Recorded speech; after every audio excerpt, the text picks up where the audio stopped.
بەڵێ هەر لەگەڵ ڕاگەاندنی هەواڵی کۆچی مێرفێلیب لەلایەن خێزانی شاهانەی بەریتانیا زۆرینەی سەرکردە و شاژنی وڵاتانی جیهان پرسە و سەرخۆشی خۆیانیان ئاراستەی ماڵی شاژنە ئێلیسابێت کرد و هەموو بەریتانیاش لەوانەش نەچێفان بارسەنی سەرۆکی هەرێمی کوردستان ئەمڕۆ ڕۆژی هەینی پرسە و سەرخۆشی خۆی لە بەریتانیا کرد بەهۆی کۆچی دوایی میرفیلیپ شازادەی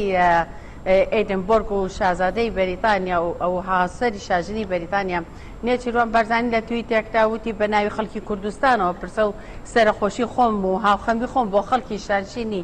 یەکگرتوو بنەماڵی شاژنی بەریتانیا لەم کاتە سەختەدا ئاراسە دەکەم. ئەمڕۆ میرفیلیپ لە تەمەنی ৯ ساڵیدا کۆچی دوایی کرد تا ئێستا کاتی بە خاکسپاردنی دیاری نەکراوە، بەڵام بەپێی میدیاکانی بەریتانیا باز لەوە دەکەن کە لەسەر خواستی میرفیلیپ پرسەی شازادە فیلیپ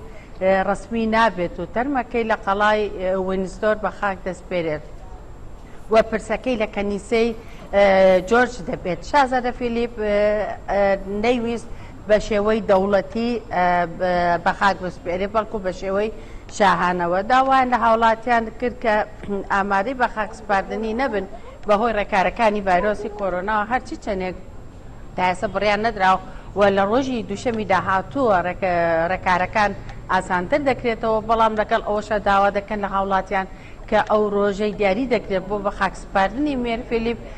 لەو کاتەدا هاوڵاتیان کۆ نەبنەوە لەبەر تەندروستی هاوڵاتیان بەگشتی. بەڵێ چیان بەڵێ ژیانالی پامنێری نارتی سوپاس بۆ زانەرەکانت.